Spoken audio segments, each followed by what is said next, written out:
Bismillahirrahmanirrahim. Alhamdulillahirabbil alamin. Wassalatu wassalamu ala asrofil anbiya'il mursalin. Sayyidina Muhammadin wa ala alihi wa sahbihi ajma'in. Faqala al-muallifu rahimahullahu ta'ala wa nafa'ana bi ulumihi wa ulumi masyaihina wa salihina fid dharaini amin ya rabbal alamin. Baik, kita lanjutkan materi kita di matan al-jurumiyah. Selanjutnya wa hurufil qasami. Di sini waw ini adalah waw atof. Berarti huruf ini maktub. Maktubnya kemana? Ingat, kalau menggunakan atof berarti maktub alaihnya yang pertama, yaitu yu'rabu bil khobdi. Berarti waw ini maktubnya ke bil khobdi. Ya, ini tanda isim yang keempat. Huruf khofat. Apa bedanya huruf khofat sama huruf jar? Sama. Ini sebagai mudhofun ilaih. Ya, huruf khofat ini istilah yang digunakan oleh ulama kufah. Sedangkan jar, al-jarru itu istilah yang digunakan oleh ulama Basrah. Jadi maksudnya sama, menunjukkan bahwa itu berbaris bawah. Dan selanjutnya isim itu diketahui bi hurufil khobdi, dengan huruf khofat. Dengan huruf khofat. Mana huruf khofat itu? Wahia. Ya, waw ini adalah waw titik sudah. Waw istinafiyah permulaan, waw ibtidaiyah sama namanya. Wahia ini mubtada. Mubtada ini ya ini kembalinya kemana? Kembalinya ke hurufi. Ya, ini kan jamak ya, kullu jam'in muannasun. Itu anunya kaidahnya, kullu jam'in muannasun. Setiap yang jamak itu, setiap yang banyak itu dihitung muannas. Makanya wahia. Dan huruf opat itu adalah min. Nah, min ini sebagai apa? Sebagai khobar. Wa ila ini juga sebagai khobar. Jadi semuanya khobar ini. Wa ala, wa an. Karena di sini wawunya wawu atap semua. Ya, berarti maktubnya ke semua ke min. Tapi pertanyaannya sekarang, Ustaz, khobar itu kan harus isim, sedangkan min ini adalah huruf. Bagaimana bisa min ini menjadi khobar, sedangkan min ini adalah huruf begitu? Ya, bagaimana caranya? Jawabnya, jadi ini namanya khobar lafzi. Khobar lafzi. Khobar lafziyah. Khobarun lafziyatun. Kenapa mengatakan khobar lafzi? Karena yang dimaksud adalah lafaznya, bukan maknanya. Bukan maknanya. Jadi kita memaknainya itu adalah, jadi huruf khopat itu adalah min, ila, an. Langsung kita hitop ke lapasnya, bukan kita mengatakan dari huruf khopat itu adalah dari, ke, dari, dan seterusnya. Enggak. Kita terjemah maknai dia dengan lafaznya. Kalau khobar yang terdiri daripada khobar lafzi, berarti boleh dia itu apapun. Entah dia itu adalah fi'il kah ataupun huruf kah, boleh menjadi khobar. Karena yang dimaksud itu adalah lafaznya, bukan maknanya begitu. Ya, dan seterusnya. Nah, jadi huruf khobar itu wahia min, wa ila, wa an, wa ala. Ini juga jadi khobar maktub atau maktub lah. Wafi ini maktuf, waruba ini maktub, walba. Nah, perhatikan. Kemarin kita sudah bahas, ya, kita sudah bahas di dukhulil alifi wal lam. Nah, ini dia. Ada kaidah yang mengatakan seperti ini. Annal kalimata allati ala harfain aw aktsara yuntaku bilabziha wa ala harfin wahidin yuntaku bismiha. Jadi itu yang dimaksud oleh yang ini. Kan min ini 2 huruf. Ya, ala ini 2 huruf, fi ini 2 huruf, ruba ini 2 huruf. Makanya yuntaku bilabziha. Maka dia diucapkan dengan lafaznya ala. Ketika wa ala harfin wahidin yuntaku bismiha. Ketika dia terdiri dari 1 huruf maka ditambahkan alif lam. Karena ini namanya ba. Jangan kita mengatakan wabi, tidak boleh, harus mengatakan wal ba'u. Ya, ini semuanya maktub. Wal kafu ini juga maktuf. Wal lamu ini juga maktub. Gitu. Ya, jadi bisa kita simpulkan bahwa huruf opat itu ada berapa di matan jurumiyah, versi matan jurumiyah? Min, ila, an 3, ala 4, fi 5, ruba 6, al-ba 7, al-kaf 8, al-lam 9. Huruf khopat di matan jurumiyah itu ada 9, ya. Dan ini memang sudah menjadi matannya. Dan semua waw ini adalah huruf atop, harfu atpin. Dan maktubnya itu ke yang pertama yaitu min. Ingat materi zaidunnya. Kalau ada pengatepan menggunakan huruf wawu maka maktub alaihnya ke yang pertama. Ke yang pertama. Ya, dan seterusnya. Oke. Kemudian selanjutnya. Nah, selanjutnya tanda isim itu adalah wahuruful atau wahurufi. Ini dibaca apa kira-kira? Yang ini wahuruful qasami atau wahurufil qasami. Nah, ini perlu kita bahas ini. Karena kenapa? Karena kenapa kita perlu bahas? Karena kalau dia nanti dibaca wahurufu, beda, maktubnya beda. Jadi kalau kita baca wahurufu berarti maktubnya ke min. Ya, maktubnya ke min. Tapi kalau kita baca wahurufi berarti maktubnya ke bil khobdi. Gitu. Jadi kalau kita baca wahurufi maktubnya ke min. Dia sebagai khobar.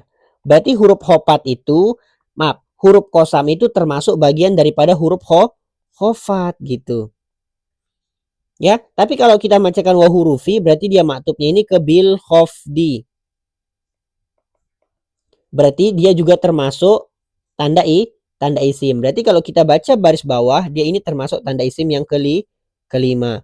Dan masuknya huruf kosam. Makanya teman-teman mau baca wahurufu juga boleh, wahurufi juga boleh. Dengan catatan wahurufu dia maktubnya ke min dan hurufil kosam ini bagian daripada huruf khofat.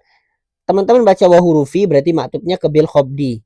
Berarti dia ini termasuk tanda isim yang kelima. Ya, kalau saya lebih enaknya ya wahurufi begitu karena ini termasuk bagian dari huruf-huruf khofat. Wahurufil qasami atau wahurufu boleh mana-mana. Wahia, waw ini adalah waw titik, waw ibtidaiyah. Dia kembalinya ke huruf. Wahia, jadi mana huruf qasam itu? Wahia al-waw, ini mubtada, ini khobar. Wal ba'u wat ta'u ini khobar atau maktub juga boleh. Ya, waw ini adalah waw atof, maktubnya ke waw. Jadi huruf kosam itu ada 3, waw, ba, dan ta. Nah, jadi bisa kita kesimpulkan bahwa ada berapa tanda isim dalam kitab matan jurumiyah? Itu ada 4.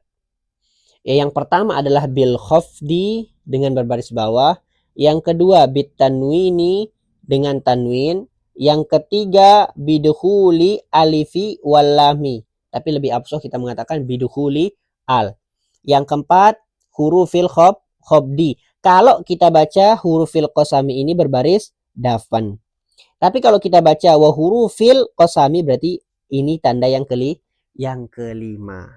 Gitu. Di sini kita tidak bahas makna-makna huruf jar ya secara detail karena akan panjang sekali penjelasannya. Ya, nanti mungkin di video atau di kitab yang berbeda kita akan bahas makna huruf jar secara detail. Cuma saya akan menyinggung sedikit tentang huruf qasam, al-wawu, wal ba'u, wat ta'u di sini. Ya, kita singgung sedikit. Baik, jadi wahurufil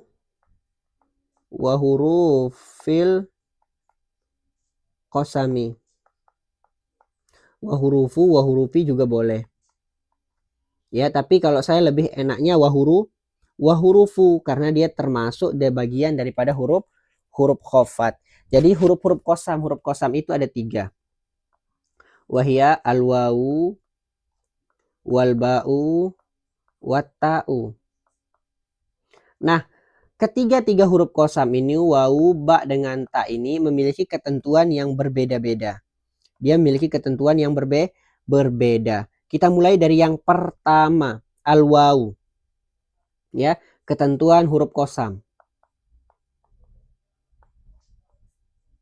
Ketentuan huruf kosam. Karena semuanya ini tiga-tiganya tidak sama. Kita mulai dari al-wawu. Jadi ketentuan al-wawu pertama, tidak boleh disebut bersama fi'il qasam. Tidak boleh disebut bersama fi'il qasam. Apa itu fi'il qasam? Fi'il qasam itu aksama. Aksama yang artinya aku bersumpah. Aksam tu wallahi, misal contoh.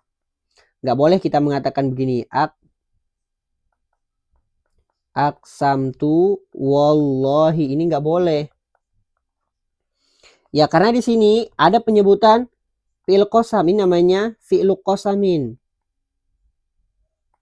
Ya nggak boleh. Aksam tu jadi fa'il. Saya bersumpah wallahi, nggak boleh.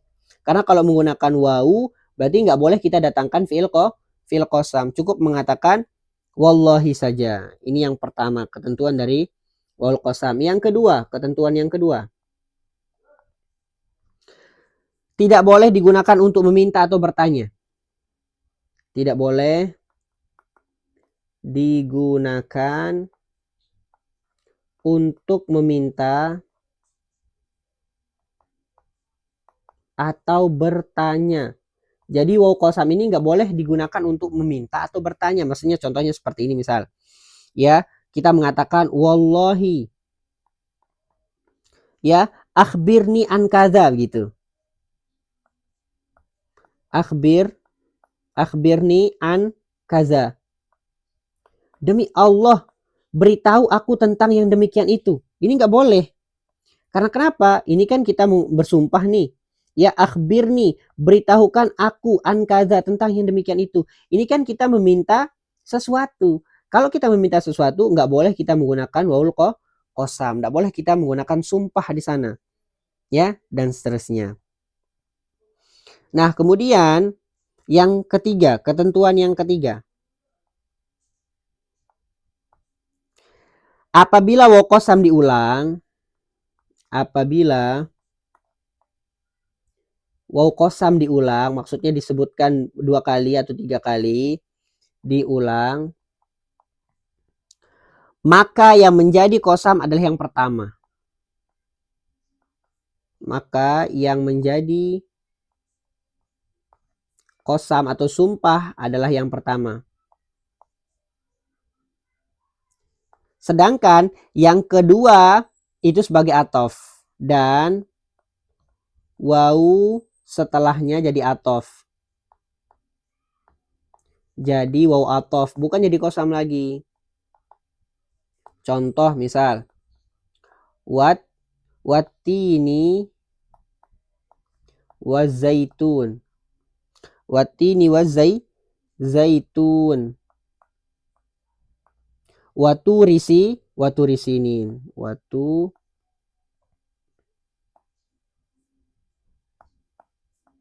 Nah, ini kan ada wawu qasam nih, watin. Demi buah tin, ini wawu qasam nih.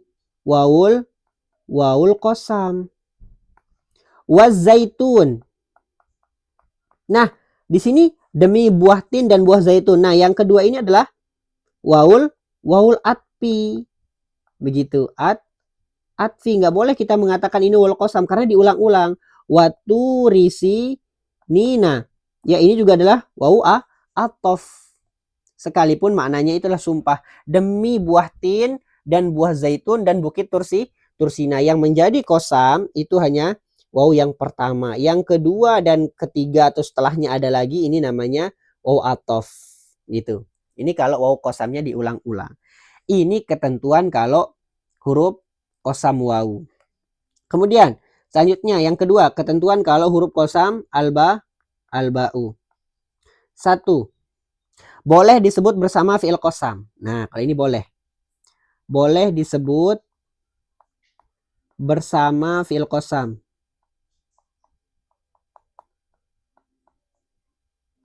Contoh, boleh kita mengatakan aqsamtu billah. Aqsamtu billahi. Boleh kalau begini.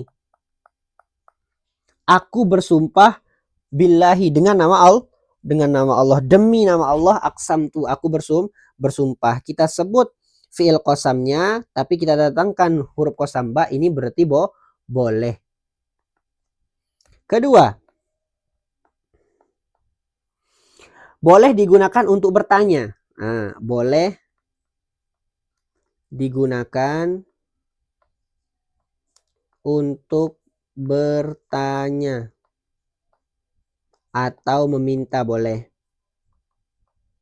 Jadi boleh kita mengatakan billahi akhbirni an kaza, boleh. Ya, demi Allah, ya, demi Allah, beritahukan aku, akhbirni an kaza, tentang yang demikian itu. Ini kan kita meminta sesuatu, tapi kita menggunakan huruf qasam ba, berarti ini boleh. Ya, nah ketentuan ba cuma ada dua ini saja. Kemudian selanjutnya yang atau. Ini ketentuannya juga paling sedikit, paling spesifik. Jadi kalau atau ini wajib hanya digunakan untuk sumpah. Hanya untuk sumpah. Dan dia hanya bisa sumpah kepada dua lafaz. Ya. Pertama, lafaz lafzul jalalah Allah. Jadi harus menggunakan tallahi, begitu. Nggak boleh masuk kepada lafaz yang lain. Ya, nggak boleh masuk kepada tadduha, talfajri, nggak boleh. Kalau yang dua ba sama waw itu boleh, mau ke wal fajrika, bil fajrika boleh. Tapi kalau ta itu nggak boleh, harus sumpahnya itu kepada lafaz Allah. Yang kedua, harus sumpahnya itu kepada lafaz Rabbun, yang artinya Tuhan.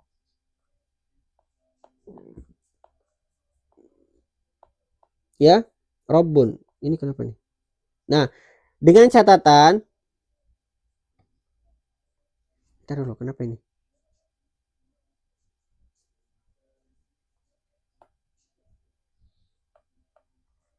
Dengan catatan, lapas robun ini harus didofatkan kepada dua lapas. Harus didofatkan kepada dua lapas, yaitu lapas yaul mutakallim, yaul mutakallim, atau didapatkan kepada lapas al-ka'batu.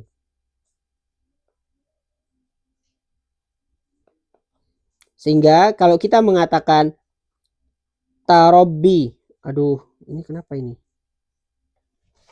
Sebentar dulu.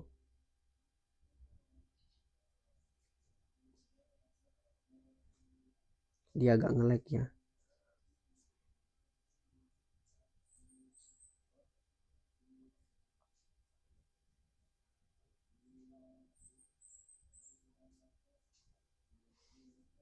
Nah, berarti kita harus mengatakan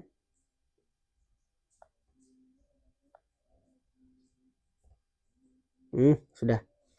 Nah, harus didapatkan kepada dua lapas robun, ini harus didapatkan kepada ya mutakalim. Berarti kita mengatakan ta robbi. Demi Tuhan, demi Tuhanku. Atau kita dapatkan kepada al-ka'batu. Maksudnya Ka'bah. Berarti kita mengatakan tarobbil Ka'bati. Harus begini, nggak boleh yang lain. Ini khusus untuk lapas huruf qasam ta. Jadi harus qasamnya itu, sumpahnya itu kedua lapas.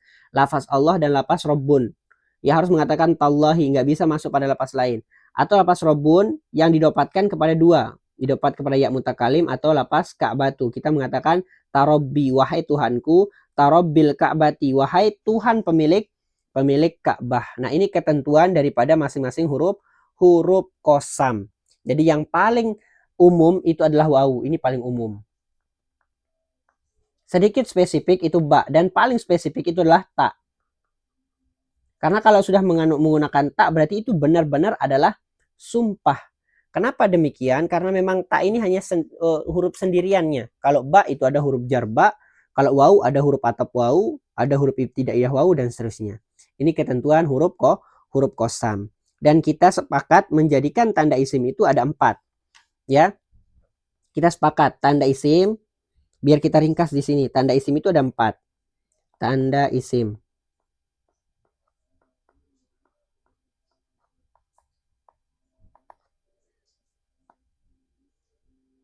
Tanda isim ada 4. Yang pertama itu bil khobdi. Yang kedua at-tanwini.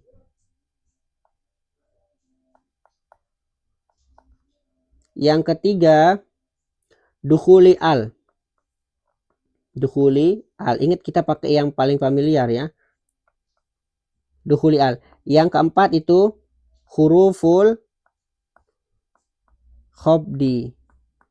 Dimana huruful khobdi ini juga sudah masuk huruful kosami begitu. Ya, jadi kita sepakat tanda isim itu ada 4. Ini yang versi matan jurumiyahnya. Nah, alhamdulillah isim sudah selesai kita bahas. Insyaallah nanti di pertemuan selanjutnya kita lanjutkan ke wal fi'lu yu'rabu. Nah, di sini. Ya, silahkan teman-teman catat. Kemudian silahkan dihafalkan. Saya selalu berdoa semoga teman-teman selalu diberikan keistiqomahan, kesehatan, kemudahan dalam belajar nahu dan dijadikan sebagai ahli nahu. Barakallahu fiikum.